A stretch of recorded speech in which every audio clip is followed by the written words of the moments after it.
我要永永远远爱着耶稣。虽然生命中狂风和暴雨接连不断来，我仍然永永远远爱着耶稣。Ku mau cinta Yesus selamanya. Ku mau cinta Yesus selamanya.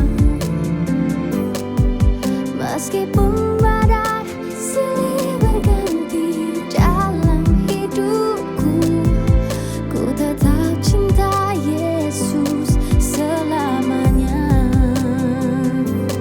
Oh 天父，天父，是我呀你儿女，是我一生都配的你恩典。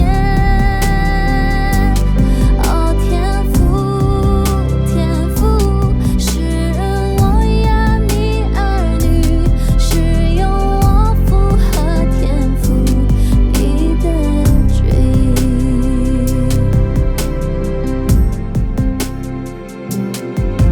我要永永远远爱着耶稣，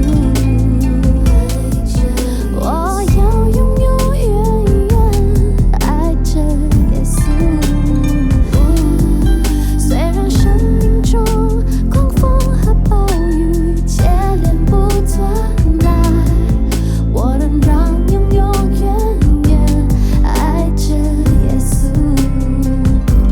哦天父，天父，是我呀你儿女，是我一生都配的你恩典。哦天父，天父，是我呀你儿女，是用我符合天父你的旨意。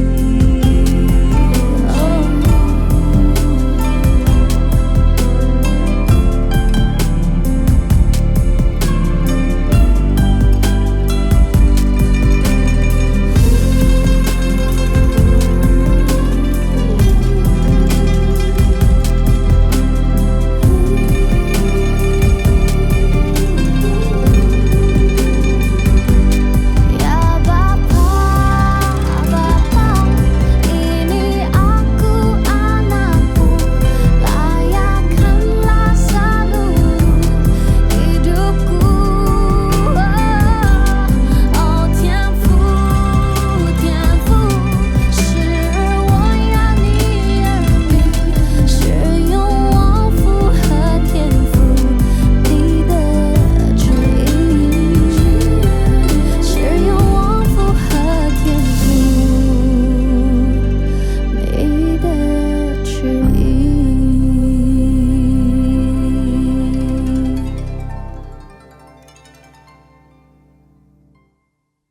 Well, welcome to our Bible study.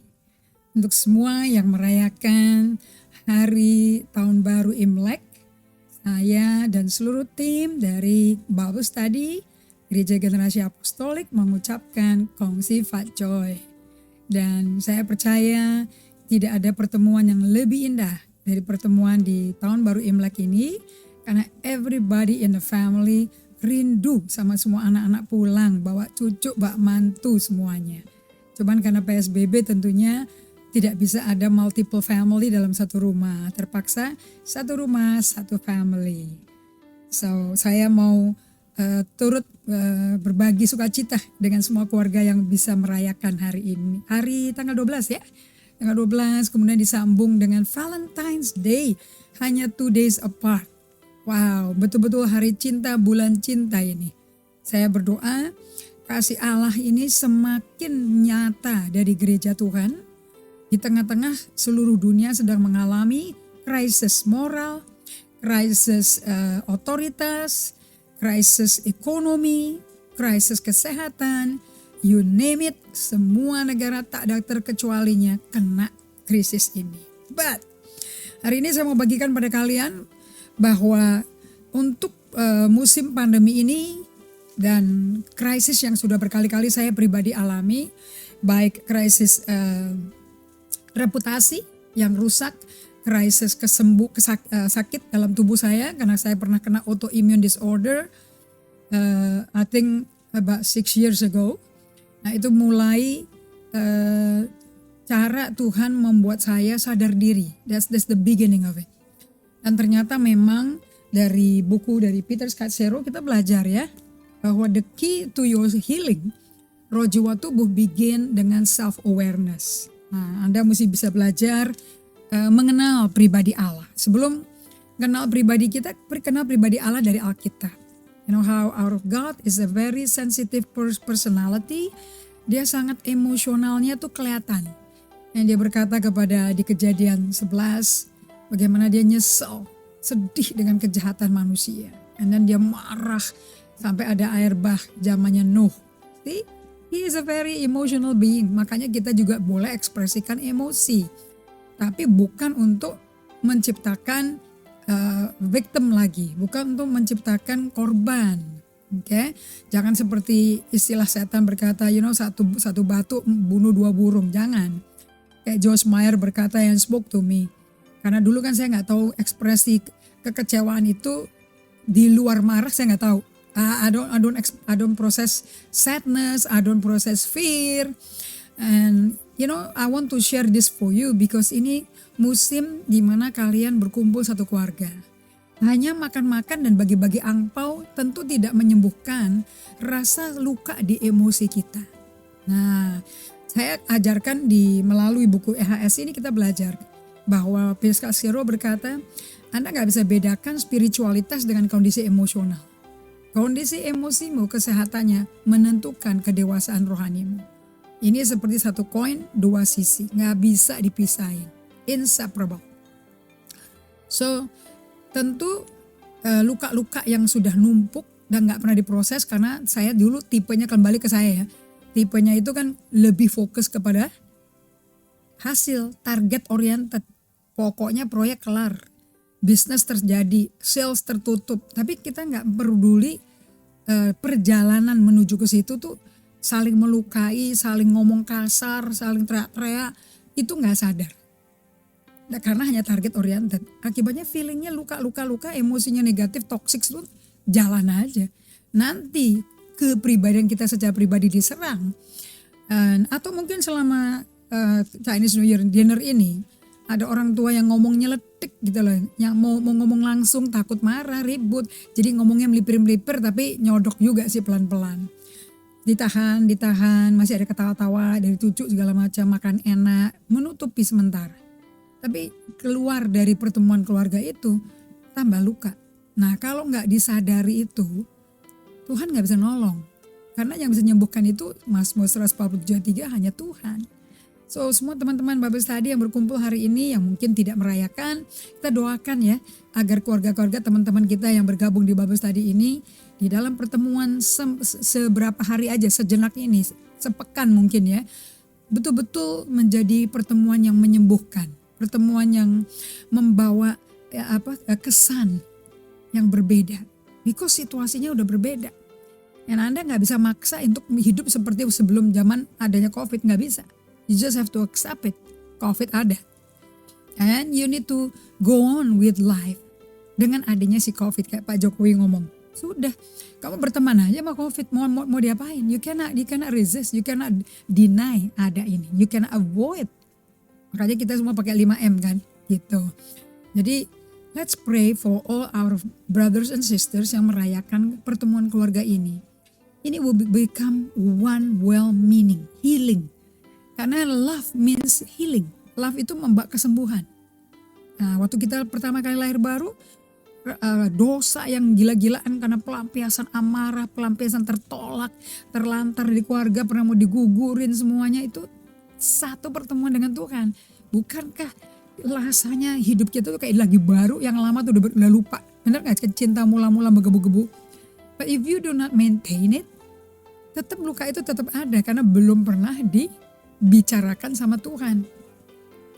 So let's read the Bible properly supaya apa yang Allah janjikan it become yours. Okay? So shalom semua, Ibu Ratna pasti merayakan ya. Dan semua tim kami juga ada yang merayakan nih. Dan makanya hari ini kita ada special recording sebab kita menghormati keluarga-keluarga bisa merayakan pertemuan keluarga itu lebih dari emas dan perak. Berharga sekali. Karena kita hidup di bumi sekali, tinggal di keluarga kita juga cuma sekali. You know, and one day our parents getting old, and kita mungkin gak ada orang tua lagi. You know, we will miss. Tapi jangan sampai orang tua pergi kita belum rekonsiliasi. Let's make this reconciliation. Warnanya semuanya merah. Tuh sebagai anak Tuhan, let the blood of Jesus cleanse all our sin and bring healing kepada semua jiwa-jiwa yang terluka. Amin. So kita mulai pelajarannya and let's pray, okay? Bapa, kami berterima kasih. Biar kami memahami kenapa kok kami diizinkan Tuhan mengalami semua lembah kekelaman seperti saat ini. Dan biar kami tidak memfokuskan diri kami ke lembah kekelaman ini, ke virusnya, ke kebingungan-kebingungan yang karena kurang kepastian mengenai vaksin dan sebagainya. Tidak fokus kepada perekonomian yang sedang goncang. Buat kami fokus kepada pemimpin dan penyempurna iman kami, Yesus Kristus. Seperti Yesus menghadapi krisis waktu di bumi. Kami pun akan hadapi seperti Yesus karena kami pengikutnya dan buat kami dapat diterima sebagai pengikut yang lulus ujian. Sehingga akhirnya kami akan berubah seperti Kristus. Terima kasih Roh Kudus untuk penyertaan-Mu, pengajaran-Mu, kehadiran-Mu, dan penghiburan-Mu. Bikin ini firman jadi simple, gampang diterima. Aku minta di dalam nama Yesus Kristus kami berdoa dan syukur. Amin. Alright. Saya ambil judulnya ini masa tersembunyi atau hiddenness ya. Ini masa yang kalau kita pelajari, ini masa betul-betul yang dihidupin sama Yesus. Yesus itu 3,5 tahun aja ministrinya di bumi. Di mana dia muncul sebagai anak Allah, dia muncul sebagai Mesias, dia muncul sebagai manusia. Semua aspeknya Yesus itu siapa? Orang tuh taunya di 3,5 tahun itu. Bayangin untuk persiapan 3,5 tahun pelayanan. Dia disekap 30 tahun. Anda mau gak? Pilih mau jadi ikut Tuhan, mau yang 3,5 tahunnya kayak Yesus 3,5 tahunnya. Atau mau yang kayak 30 tahunnya. Dimana dia gak dikenal, gak didengar, gak diapresiasi orang, gak ada yang tahu dimana dia juga disembunyikan, you know. Coba kalian buka semua di Matius, Lukas, Yohanes, Markus, terutama Lukas dan Matius.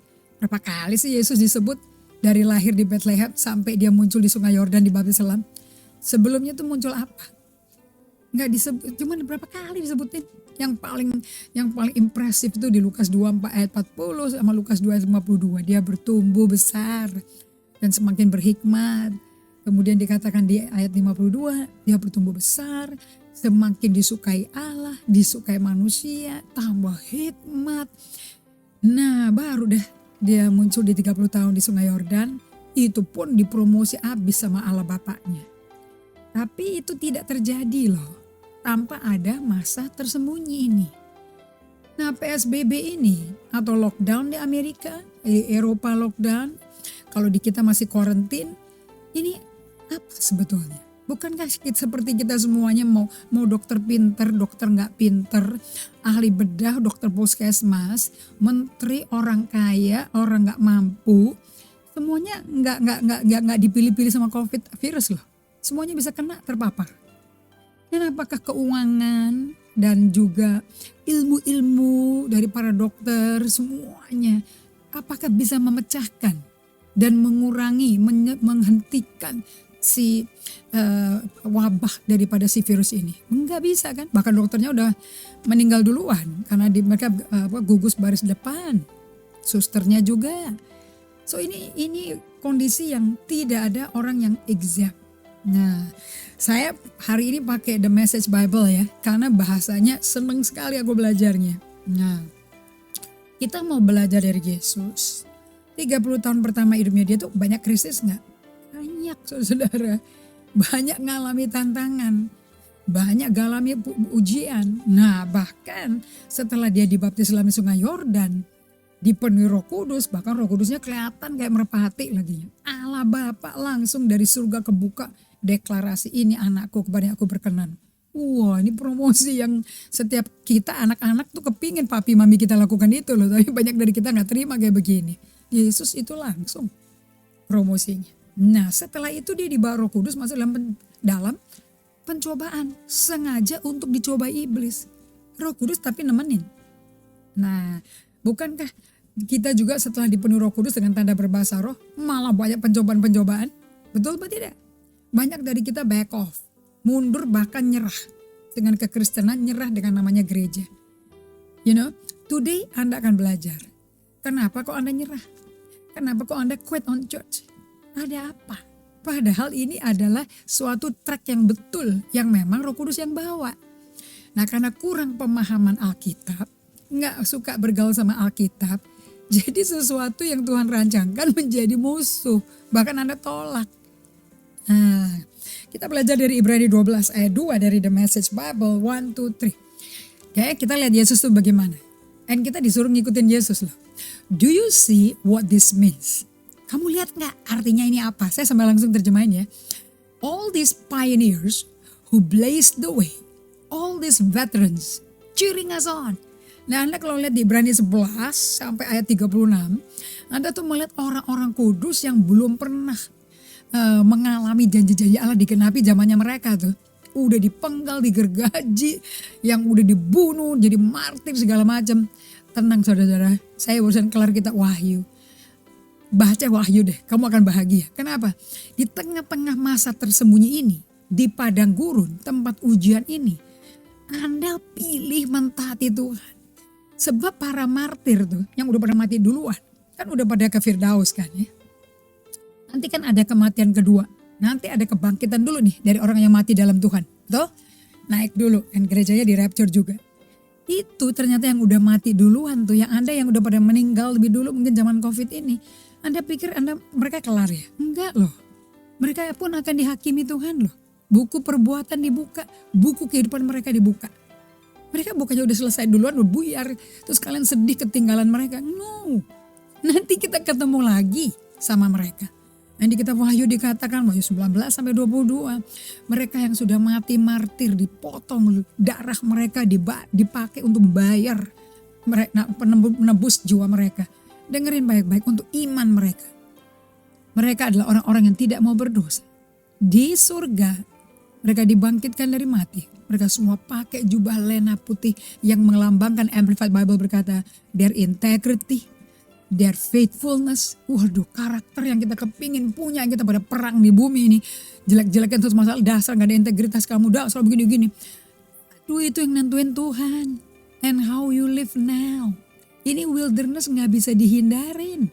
And that's not only one time. Terus menerus ongoing wilderness sampai Jesus datang.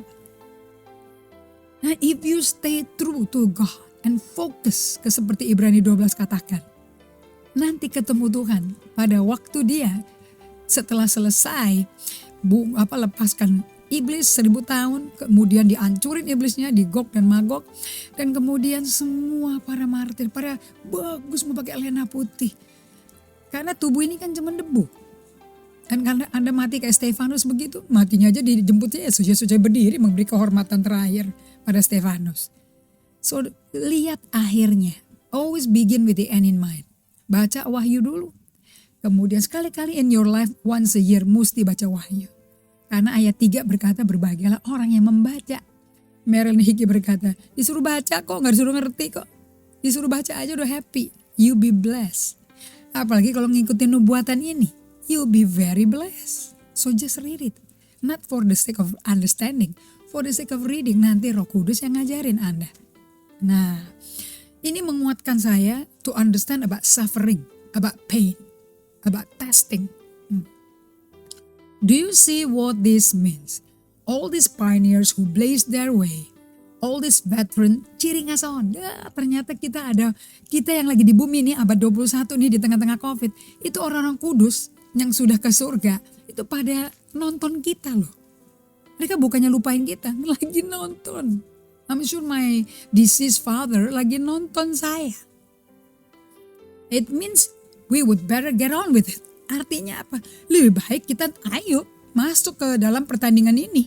Nah, strip down, start running, ayo lepasin semua. Mulai lari, never quit, jangan pernah nyerah. No extra spiritual fat. Ayo jangan tambah-tambah lagi gemuk-gemuk rohani. Okay? Banyak aktivitas agamawi tapi no value gitu loh. No parasitic sin. Ayo jangan ada dosa yang jadi parasit dalam hidupmu lagi. Jangan. Jangan mau jadi batang yang dibenaluin. Okay? Oleh dosa. Keep your eyes on Jesus. Seperti Yesus keep his eye on the Father. Yesus tuh selalu matanya ke Bapaknya. Kita keep our eyes on Jesus. Who both began and finished this race we are in. Yang memulai dan menyelesaikan pertandingan yang kita sedang lakukan, yang kita lagi ada di dalamnya. Nah kalau bahasa King James-nya kan fix your eyes on Jesus, the author and finisher of our faith.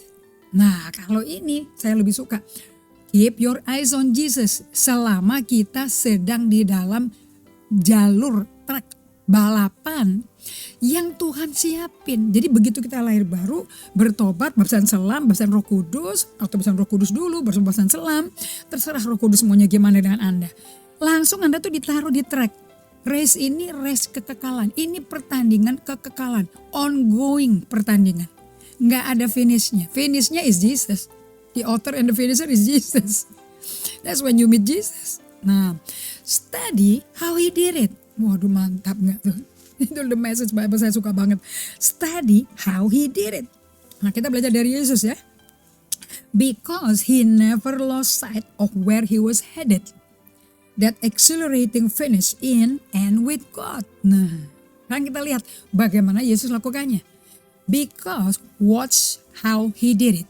Ini masih ayat 1, 2, 3 nih. Because he never lose sight of where he was headed. Yesus tuh gak pernah hilang fokus, gak pernah hilang arah, gak pernah tipsy, gak pernah drifting. Dia never lost sight of where he was headed. That exhilarating finish in and with God. Itu penyelesaian yang accelerating banget, yang luar biasa menggarahkan dalam dan dengan Allah Bapaknya. So when he died on the cross, he was in the Father and with the Father. He could put up with anything. Dia bisa tahan tuh nerima apa aja semuanya along the way. Di perjalanan pertandingan itu Yesus bisa nampung, bisa terima segala apapun yang dia terima. Apa itu? Cross, the shame, whatever. Salib, aib, hina, kehinaan. Apa aja diterima because he is in the Father and with the Father. Dalam pertandingan iman ini di tengah-tengah padang gurun COVID-19, kita ini disuruh ada dalam Yesus dan bersamamu Yesus. Dan kita lakukan, selesaikan itu pertandingan. Dan gak akan kelar because it's eternal. And now he's there in the place of honor. Tuh sekarang Yesus udah di sana.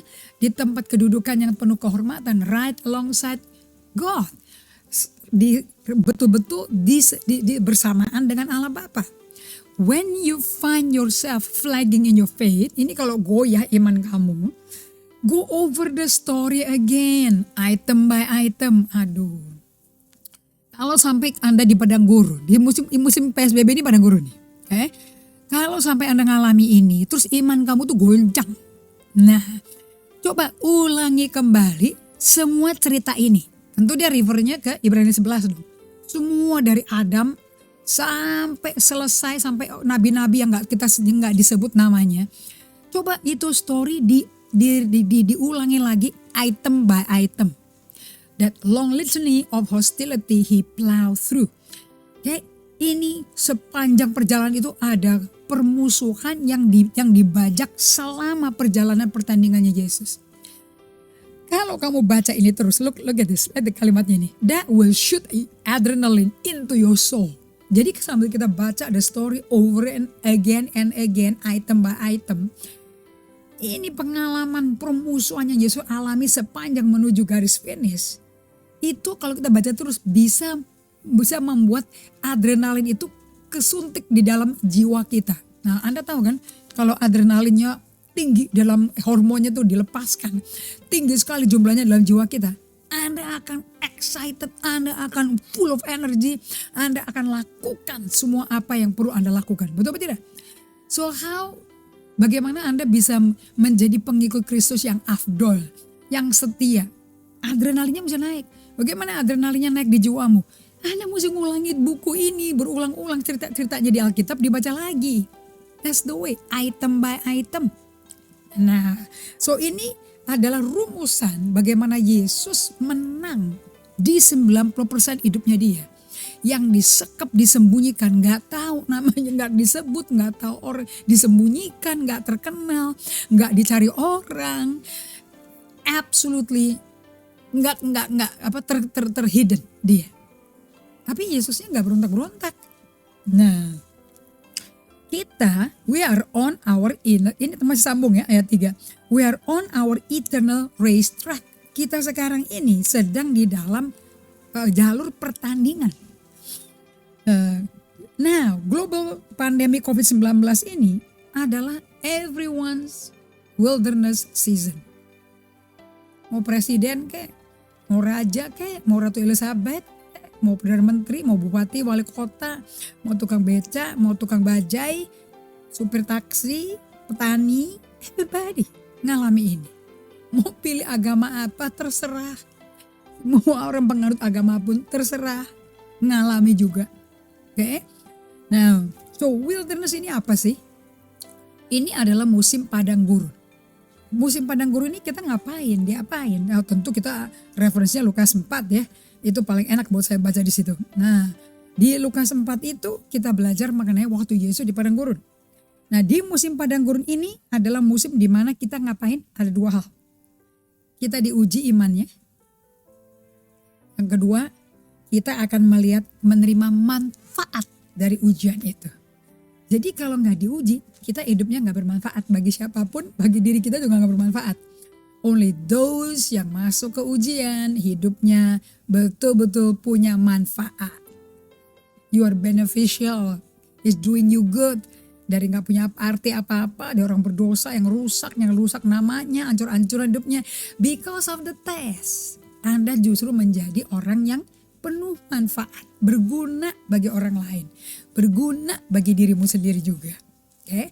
So 1, wilderness adalah ujian. 2, ujian ini adalah manfaat, akan memberi manfaat yang luar biasa bagi Anda.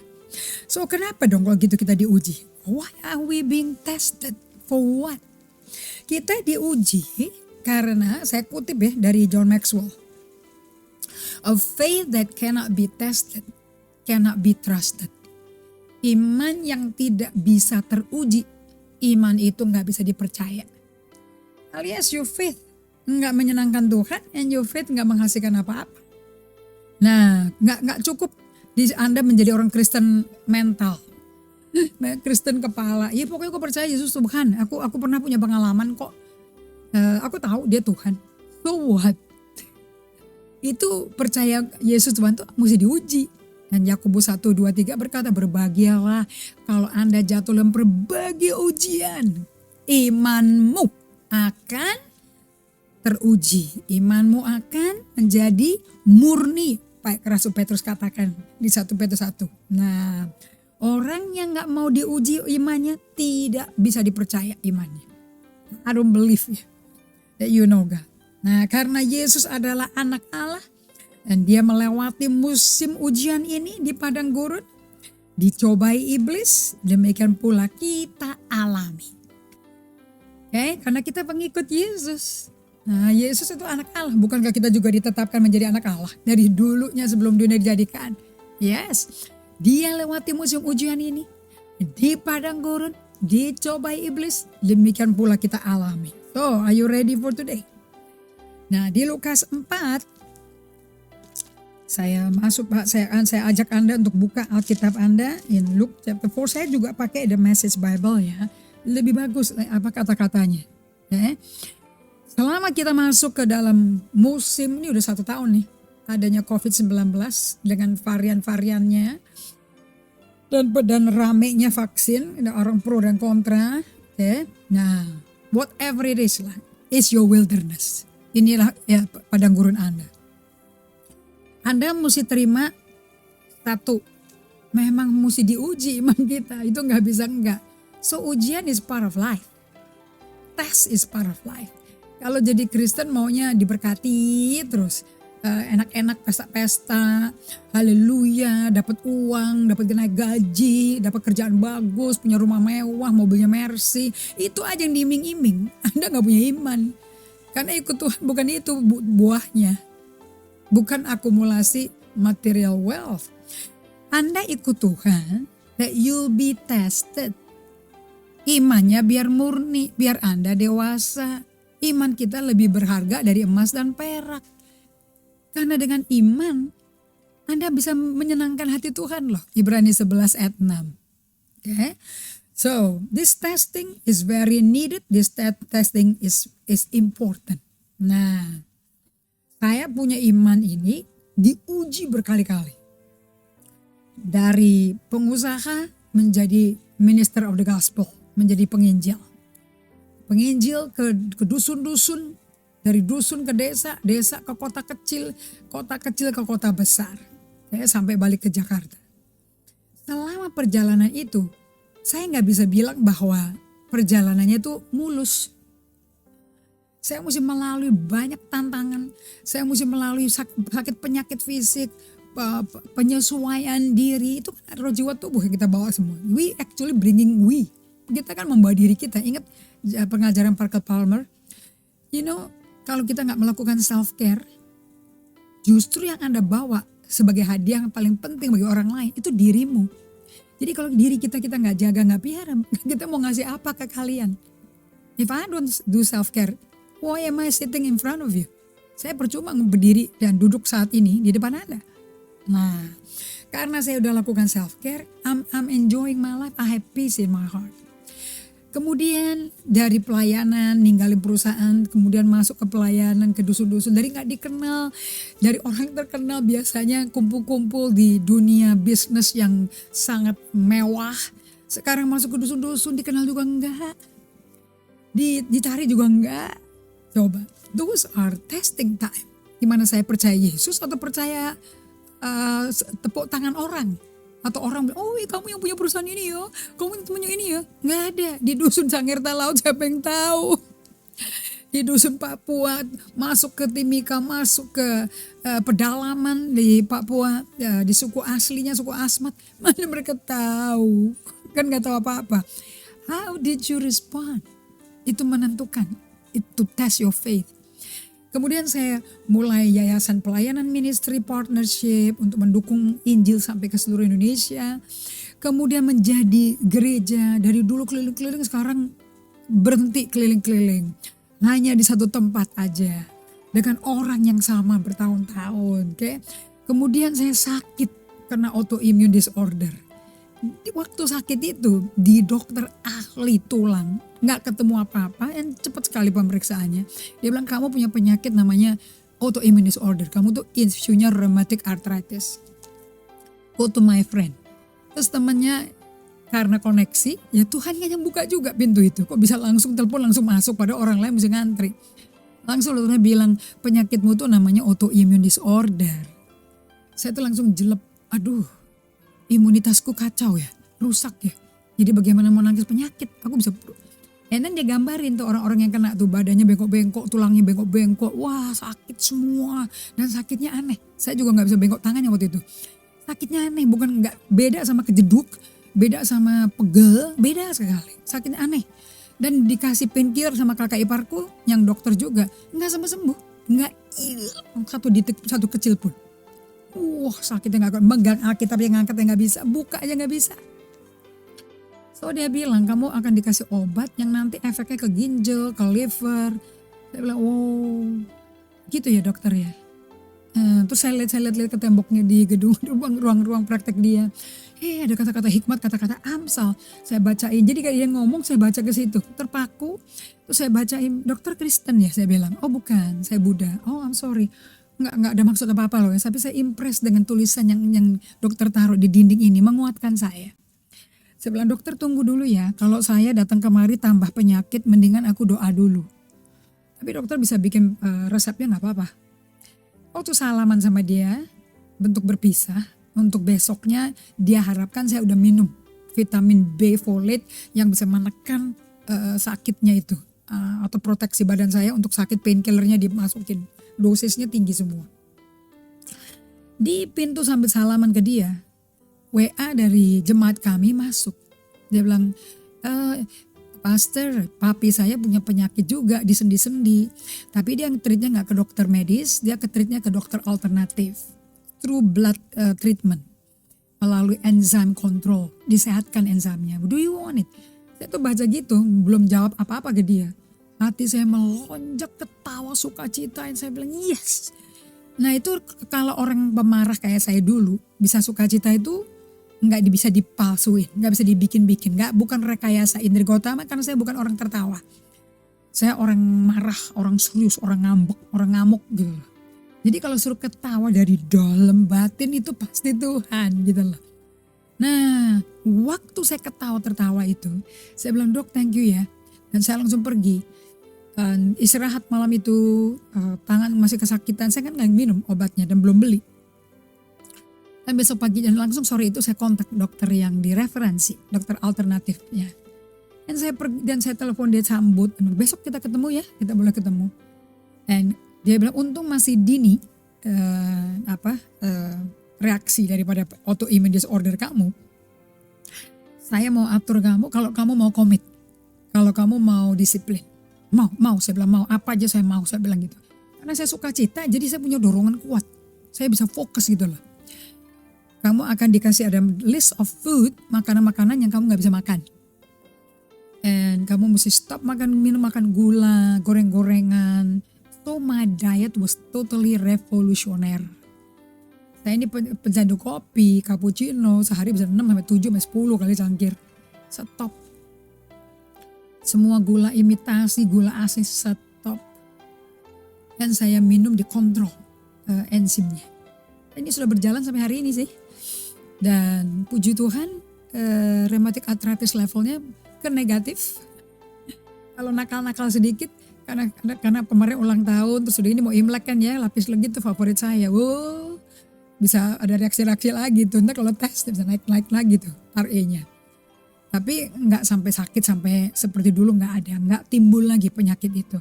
Nah untuk saya mengalami kesembuhan dan saya bisa punya body resistant terhadap makanan yang salah, yang ngawur.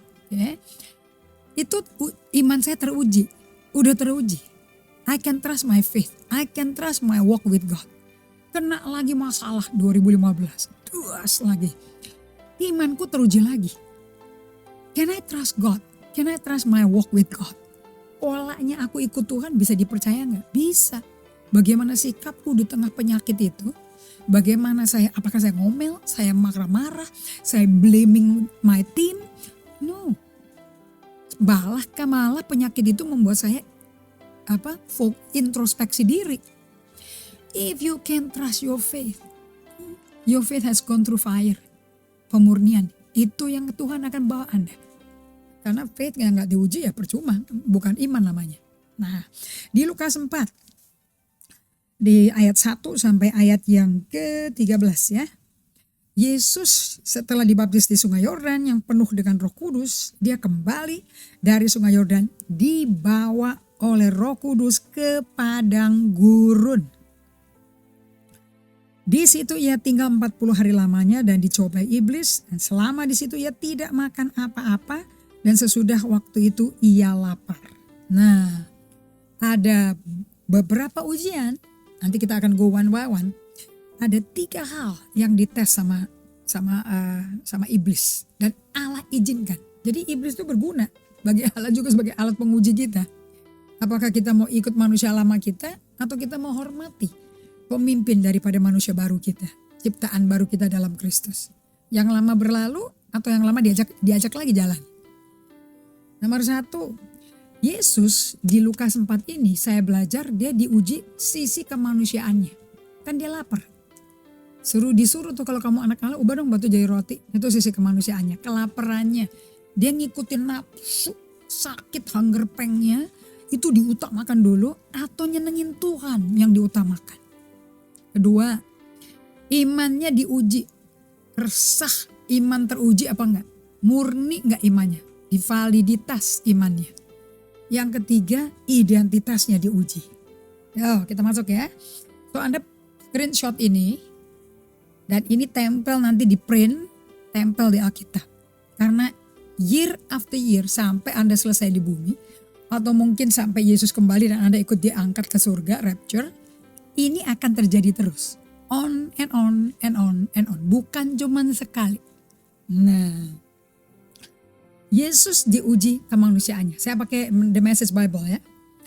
Lukas 4 ayat 1 sampai 4 kita lihat. Now Jesus, full of the Holy Spirit, left the Jordan and was led by the Spirit into the wild.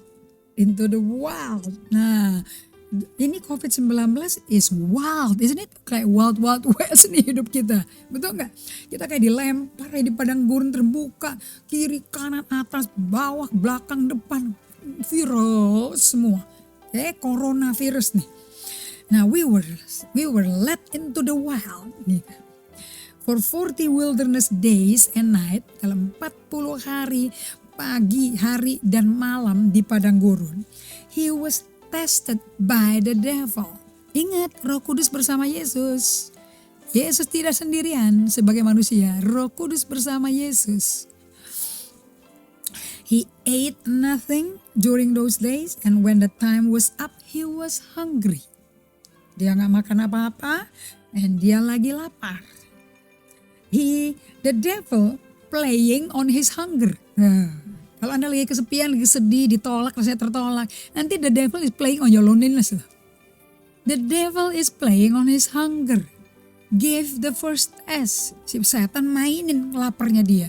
Kasih ujian pertama. Since you are God's son, karena karena kamu ini anak Allah, command this stone to turn into a loaf of bread.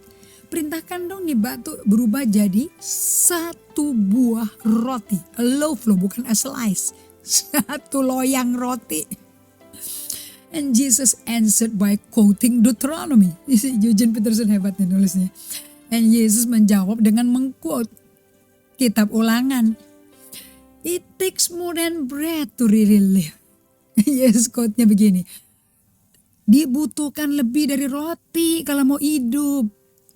Mentang-mentang aku lapar perutnya, roti aja gak akan buat aku hidup. Hidupku gak akan berkelanjutan, gak akan bisa berkelangsungan. It takes more than bread. Nah kalau saya pakai bahasa King James atau NIV, man shall not live by bread alone, but by every word that proceeds, pakai S, from the mouth of the Father. Nah di sini saya bagikan kemarin di Bible Study, emotional healthy spirituality saya. Dengerin baik-baik. Yesus jawabannya ke setan apa nih? Manusia gak makan dari roti saja. Tapi dari setiap perkataan yang keluar. Kalau bahasa Inggrisnya pakai present tense ada kata S. Huruf S di kata itu. Proceeds. Bukan proceeded. Tapi proceeds. Sedang. From the mouth of the Father. Jadi hubungan itu hidup antara Yesus dan Bapaknya dan Roh Kudus di tengah padang gurun. Sebab dia hidup tidak dari roti saja. Tapi dari perkataan-perkataan yang sedang keluar dari mulut Bapaknya. That mean hubungan sama Bapaknya hidup dong. Jalan. Is in operation. Waktu dia dicoba iblis. Luar biasa kan? Amazing. Nah itu sisi kemanusiaannya dia. Jadi Anda tuh mesti lihat. Yang dicobai sama setan sini apa? Devil playing on his hunger. So kelemahan manusia itu salah satunya apa? Nggak tahan lapar. Anda kalau mau lihat orang-orang menjadi pengemis di pinggir jalan itu kenapa? Dia nggak tahan lapar. Dia butuh uang berapapun juga 10.000, 5.000, 2.000 bisa beli makanan. Mau satu batagor dia makan. So dengan kata kelemahan kelaparan itu mereka rela menjadi orang gelandangan atau pemulung-pemulung. Untuk ngambilin sampah atau ngemis gak malu lagi udah. Kenapa? Lebih baik ku minta-minta daripada aku mentaati jalannya Tuhan. Kalau Yesus kan no. Bukannya aku gak mau minta-minta. Memang aku hidupnya dasarnya bukan karena roti. Tapi karena hubungan yang hidup, yang jalan, yang alive, yang ongoing dengan Allah Bapa. Kebak satu firman-Nya Dia membuat jiwaku puas sehingga rasa lapar hilang. Coba Anda ingat waktu cinta mula-mula, waktu lahir baru. Emangnya Anda sampai tetap makannya tetap pagi, siang, malam. Atau lagi jatuh cinta sama Tuhan cari firman. Terus satu hari 3 kebaktian, 5 kebaktian. Coba sampai lupa makan, bener gak? Karena kalau lagi jatuh cinta kan gak kebayang makan kan ya. Kalau cintanya hilang, kelaparan tuh menjadi vokal, menjadi suara trompet lebih keras daripada peduli Tuhan. Kalau lagi cinta mula-mula, enggak ingat gitu. So know your weakness because that's the area yang setan akan cobai. Saya mesti tahu kelemahan saya di mana. Itulah area tempat setan ngerjain saya. Tapi kalau saya belajar dan taruh di pikiranku, aku mesti belajar dan melihat bagaimana Yesus melakukannya waktu dia dicobai, and I want to watch how he did it, seperti and read the story item by item again supaya adrenalin bisa shoot to my soul, sehingga waktu cobaan datang, adrenalin bikin kita fokus ke Yesus, bukan fokus ke kelemahan kita. Kayak nggak tahan ini, nggak tahan lapar, nggak tahan ini, segala macam. Yang kedua, Yesus itu diuji validitas imannya. Imannya valid nggak? Imannya teruji gak? Imannya tuh sah gak? Atau iman-imanan? Banyak orang Kristen yang mental, lemah, mundur dari melayani Tuhan. Dulu waktu jatuh cinta mula-mula gak disuruh melayani sendiri. Bahkan taruh badan lagi. Apa aja mau dibantu. Aku seneng melayani Tuhan. Itu buat cinta mula-mula. Gak ada yang suruh, gak diinterview lagi. Begitu banyak krisis-krisis dialami, padang gurun yang dibawa masuk oleh Tuhan, track pertandingan iman yang dimasukin Tuhan, banyak kompetisi, banyak kompetitor, banyak tantangan, quit, bahkan keluar ya jalur, nggak mau jadi Kristen, nggak mau tahu gereja lagi. Ini kan perkataan umum, tapi saya percaya teman-teman yang belajar Bible Study hari ini, Anda nggak quitter, oke? Sebab Anda yang mengikuti guru yang nggak quitter, come standing strong, because of the Holy Spirit and God the Father is with me. Kalau saya tahu, kan saya tiap hari datang ke dia. Sebelum kemarin aku juga datang ke dia, duduk aja berdua. Mengenai dengar apa nggak dengar, that's not the point, just being with him. Nah, bagaimana nih? Karena iman yang belum teruji itu, John Maxwell ngomong gini, itu iman nggak bisa dipercaya. Dia bilang, amin, iman gue percaya. Mana? Because faith tanpa perbuatan kan bohong. Iman tanpa perbuatan sama aja kayak badan gak pakai roh, mati. Nah, Yakobus tantang gereja-gereja di hari zaman ini. Mana imanmu? Buktikan dengan perbuatan kamu sini. So, faith yang belum teruji, itu faith gak bisa dipercaya. Jangan lari dari, solusinya apa? Jangan lari dong dari problem. Tapi lari kepada sumber kita. Go to our source. Lihat di Lukas 4 ayat 5 sampai 8. Semuanya pakai message Bible dulu ya. For the second test, he led him up and spread out all the kingdoms of the earth on display at once. Nafsu untuk power, otoritas itu dicobai loh sama setan loh. For the second test, jadi apa yang ada di setan, dia cobain di pengikut Kristus loh, di pengikutnya Allah loh. Karena dia mau kita jadi kayak setan kan. Nah, lihat ini. For the second test, he led him up and spread out all the kingdoms of the earth and on display at once. Itu kayak David Copperfield kayak zip-zalabim, kayak songlap tuh. Kebuka. Lihat ini kerajaan di dunia ini. Lihat megah kaya ya. Semua ini aku bisa menjadi milikmu loh. And the devil said, they are yours in all their splendor to serve your pleasure. Anda baca gak sih? Angkep gak sih? Kelemahan manusia di mana si setan tahu loh. Kan dulu kan dia tinggalnya sama kita. Anda pernah ngalamin pelepasan kan? Jadi setannya keluar dari Anda kan, gak keluar dari pohon kan. Jadi setan tahu dong kelemahan-kelemahan Anda itu mana. Pintu masuknya dia kan Anda tahu. Dia tahu. Dia lebih kenal kita daripada Anda kenal dia, kenal kita. Makanya kita butuh Tuhan benar-benar. They're yours, all this kingdom with their splendor to serve your pleasure. Untuk melayani kesukaanmu, kenikmatan. Hidup tuh mesti nikmat di bumi. Pakai otoritas, nih gue kasih otoritasnya nih. Hati-hati power hungry and otoritas hungry. I'm in charge of all of them and can turn them over to whomever I wish. Ini Isah loh perkataannya. Karena Adam di Kejadian 3 serah terima the power and authority of the earth.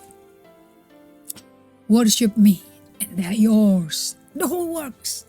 Kamu sembah aku sekali aja kalau Markus ngomongnya. Just one time you kiss my foot. Worship me. Everything is yours. And semua kerjaan di dalamnya. Jesus refused. Yesus menolak. Again, backing his refusal with Deuteronomy. Sekali lagi dia di back. Penolakannya dia berdasarkan kitab Ulangan. Deuteronomy itu kitab Ulangan ya. Worship the Lord your God. Coba dengerin lagi ya. Worship the Lord your God. Yesus tuh lagi kuliahan setan. Allah yang aku sembah, Allahmu. Kamu tuh buatan Allah. Tapi setan memang gak tahu diri sih ya. Udah nil kulitnya. And only the Lord your God.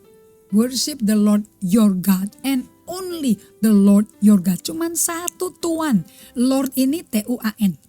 Anda bisa baca di Wahyu 12. Anda baca 1 Timotius 6 ayat 9. Sembah raja segala raja dan tuan segala tuan. Lord kayak landlord ya, tuan tanah. Ini bukan Tuhan, ini Lord, tuan. Artinya Allah tuh tuan kamu alias setan. Kamu tuh miliknya Allah. Ngaco ya Allah suruh nyembah kamu. Tapi gak kasar ngomongnya dia. Serve him with absolute single-heartedness. Layani dia dengan hati yang single. Hati yang satu utuh. Mutlak harus dengan hati kamu layani Allahmu. Bukan dengan pikiranmu, kemauanmu. Tapi dengan the singleness of your heart. Saya berdoa menangkap ya.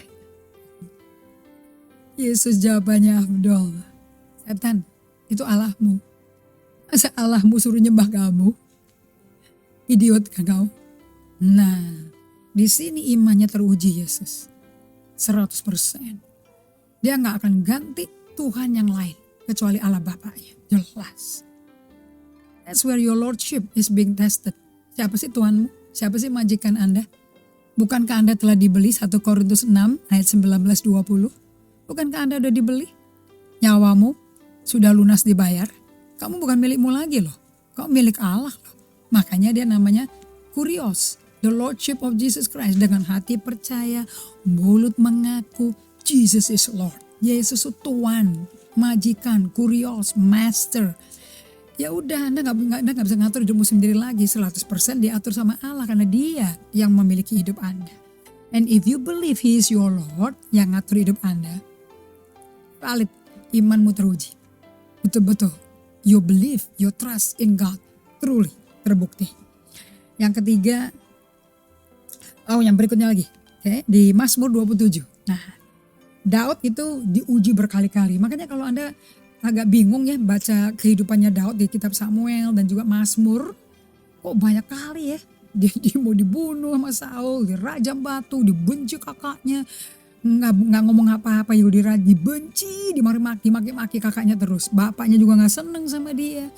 He's going through sampai dia mati. Terus anaknya lagi dari berapa bini itu menguji dia lagi. Tapi Daud ngomong apa di depan musuhnya? Light, space, zest. That's God. Dia bilang terang, cahaya, ruang angkasa, zest. Sedap itu ya. That's God. Seru ya Eugene Peterson terjemahinnya. So with him on my side, I'm fearless. Begitulah dengan dia di sisiku, di pihakku. Aku tak takut, gak ada takutnya aku. Afraid of no one and nothing. Aku gak takut akan siapapun dan gak takut akan apapun. I'm asking God for one thing. Saya minta Tuhan untuk satu hal. Jadi orang-orang yang lulus ujian di padang gurun itu menjadi pemimpin yang luar biasa. Dan mereka cuma butuh satu hal. Let's study. Only one thing. Only one thing that I ask. To live with God in His house my whole life long. Kalau sekarang nanti kalau Anda baca Wahyu juga ya. Bait Allah tuh Allah dan anak domba. Terangnya tuh bukan kaki Dian lagi. Terangnya tuh Allah. Jadi di surga tuh gak ada gelap tuh gak ada. Gak bisa gelap tinggal di dalam terang. Karena Allah adalah terang. Yesus terang dunia. So, bait Allah tuh bukan gedung-gedung, lampu-lampu, nggak ada. The Lamb is the Lamb, L-A-M-P, Jesus. Oke, pelitanya, api-apinya di kaki Dian is Jesus. Kalau Anda masuk ke surga terang terus. Nah itu apa yang saya dulu dambakan, selama ada terang, kantor tetap kerja, pelayanan tetap jalan terus. Itu terjadinya nanti di surga tuh, karena terang terus tuh. Kata jangan nanti Idri Gotama istirahat apa kerja terus benar. I will contemplate his beauty. Saya mau tinggal di baitnya. Just being, ini sama aja kayak ngomong I just want to be with him. Dan menikmati keindahannya, kecantikannya, kegantengannya, kebagusannya. I'll study at his feet. Ini bahasanya siapa ya? Kayaknya Maria deh di Lukas 10. Aku akan belajar di kakinya. That's the only quiet, secure place in a noisy world. Itulah satu-satunya tempat yang tenang, tempat yang paling aman di dunia yang penuh hiruk pikuk. The perfect gateway, far from the buzz of traffic. Ini adalah pintu gerbang sempurna, jauh dari hiruk pikuk lalu lintas. Yesus, saudara-saudara, lulus tes loyalitas ke Bapaknya. Jadi kalau iman Anda teruji, iman Anda bisa dipercaya. Anda orangnya loyal sama Tuhan. Oke, bukan loyal sama organisasi gereja, loyal sama Tuhan. Kalau Anda loyal sama Tuhan, sama sinodenya juga loyal. Sama gereja lokalmu juga loyal. Sama komselmu juga loyal. Karena yang membuat kita berkumpul cuma setia dengan Tuhan dan iman dalam Tuhan. That's the common denominator. Kita bisa berkumpul. Oke, ujian terakhir. Apa sih yang dialami sama Yesus? Dia mengalami ujian identitasnya. Siapa kamu? Siapa? Track recordmu tuh siapa? Nah, oke. Lukas 4 ayat 9-12, The Message Bible. For the third test, untuk ujian ketiga, the devil took him to Jerusalem and put him on top of the temple. Untuk ujian ketiga, iblis mengambil dia, dibawa ke Yerusalem, terus ditaruh di puncak, karena Yerusalem itu tinggi, bukit. Ditaruh di puncak bait Allah di Yerusalem. Iblis berkata, if you are God's son, kalau memang betul kamu anak Allah, lompat. It is written, ada tertulis, isn't it? That he has placed you in the care of angels to protect you. Bahwa dia telah menempatkan kamu, kalau di bahasa Indonesianya, di telapak tangan malaikat untuk melindungi engkau supaya engkau gak tersandung. And malaikat akan nangkep kamu, catch you, and you won't so much as stub your toe on a stone. Sama sekali kamu gak mungkin, ibu jarimu tuh kesandung batu tuh gak mungkin. Karena malaikat yang jaga. Jawaban Yesus apa? Yes, said Jesus. And it is also written, don't you dare tempt the Lord your God. Oh yes. Dan juga tertulis kok, jangan berani-berani kamu mencobai Tuhan Allahmu. Hati-hati kamu. Nah, di identitas ini dua hal yang kita ngerti. Oke, dan ini saya belajar dari buku Lead Like Jesus. It's so true. Anda tuh gak bisa menjadi garam dan terang. Anda tuh gak bisa mempengaruhi orang sama sekali. Kalau Anda tuh tidak mengenal diri Anda. And number one, Anda akan diuji dulu. Sama seperti Yesus diuji, kita juga diuji. Diuji identitas ini, Yesus itu mengenal dia itu punyanya siapa. Whose is he? Whose am I? You should know who you are. Okay? Leaders yang bisa memimpin seperti Yesus must first examine themselves by answering these two questions. Whose am I and who am I? Jawaban Anda, whose am I, akan menentukan otoritas dan audiens tunggal Anda itu siapa. Siapa penonton Anda yang menjaga Anda 24 jam per hari. And who you are will talk about your purpose. Jadi Yesus tuh jelas sekali. Dia tuh milik siapa? Allah Bapa. Gak mungkin dia nyembah setan. Yesus tahu siapa dia. Aku ada di bumi buat apa purpose-nya. That God put me here. I know. For sure I know. Nah, Jadi saya mau tantang Anda semua. Di musim krisis ini, di padang gurun. Padang gurun itu John Maxwell berkata is uncharted territory. Daerah yang tidak ada batasan, gak ada belokan, gak ada petunjuk sama sekali. You need to know your chart. Dan apakah Tuhan yang bikin chart ini? Kalau Anda gak fokus kepada pemimpin dan penyempurna imanmu, Anda jalan sendiri, drifting away, ngikutin maunya setan, ngikutin nafsu Anda kan. Kelemahan-kelemahan Anda diikutin semua. Anda akan terus bolak-balik jatuh dalam dosa. Sampai selama-lama Anda hilang kepercayaanmu pada Tuhan. Karena Anda gak bisa hidup benar. So today saya mau ajak Anda pada hari ini. Musim wilderness ini bukan untuk Anda jatuh dalam dosa. Plus kalau udah jatuh dalam dosa, Anda gak bisa beresin hidup Anda jadi benar sendiri. You need Jesus. Dia yang mati di kayu salib, dia yang menderita untuk tanggung dosa kita. Dan sakit penyakit kita, dan kesedihan kita. Sakit mental dia tanggung semua. So you need to go back to him. Yang sudah pernah terima Yesus, yang belum pernah terima Yesus di musim Chinese New Year ini. This is the time. Datang ke Yesus and terima dia sebagai satu-satunya Tuhanmu dan juru selamat yang bisa merubah dari tertuduh dosa menjadi merdeka. Tidak lagi ikut apa kata orang, ikut apa kata Tuhan. Saya doakan Anda ya.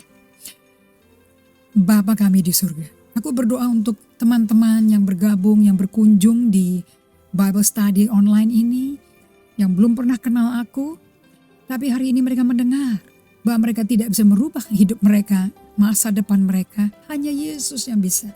Karena Yesuslah yang telah menderita, mati di kayu salib, tanggung dosa kita.